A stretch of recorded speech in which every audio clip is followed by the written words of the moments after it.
So hello everyone, कैसे हो आप सभी। उम्मीद करता हूं कि आप सभी अच्छे होंगे, मस्त होंगे।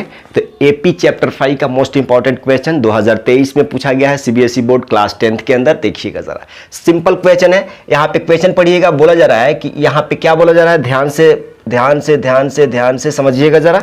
यहाँ पे क्या बोला जा रहा है, गौर करिएगा। बोला जा रहा है कि how many terms are there in AP, मतलब एपी में टोटल नंबर ऑफ टर्म्स पूछा जा रहा है। Whose first and fifth terms are इतना। फर्स्ट टर्म बोले तो ए इक्वल टू कितना दिया है जी, -14, एंड फिफ्थ टर्म मतलब ए5 बराबर कितना दिया है जी, 2 दिया है respectively. And the last term is कितना जी, भाई लास्ट टर्म भी दे दिया है। Last term an equal to कितना जी, 62 दिया है। अब total number of terms AP में निकालना है। सिंपल है, आप कहोगे कि भाई अगर लास्ट टर्म इतना दिया है ना, तो इसका जनरल फॉर्म हम जानते हैं a + n-1 इंटू डी बराबर इतना होता है। ये वाला क्या है, फर्स्ट टर्म। फर्स्ट टर्म तो हमारे को -14 दिया है, प्लस n निकालना है, टोटल नंबर ऑफ टर्म्स बताएगा। डी कॉमन डिफरेंस कहां से निकाल लेंगे, कॉमन डिफरेंस इस इक्वेशन से अप्लाई करके। a5 का मतलब 2 दिया है, तो a5 को लिखते कितना है, a + 4d बराबर 2।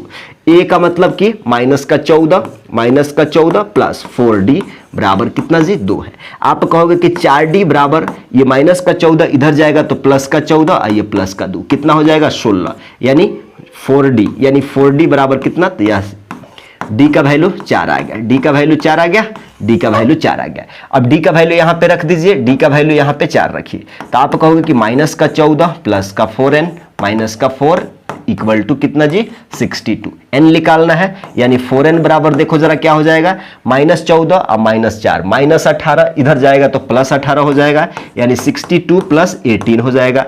आप कहोगे कि 4n बराबर 8 2 10 का 0, 7 1 कितना हो जाएगा, 8 हो जाएगा। तो इसको कटाएंगे तो 20 चौका 80 हो जाएगा, यानी n का वैल्यू कितना आ गया जी, n का वैल्यू कितना आ गया, 20। मतलब उस एपी में टोटल नंबर ऑफ टर्म्स कितना है, 20 है। यही पूछा जा रहा था आपसे।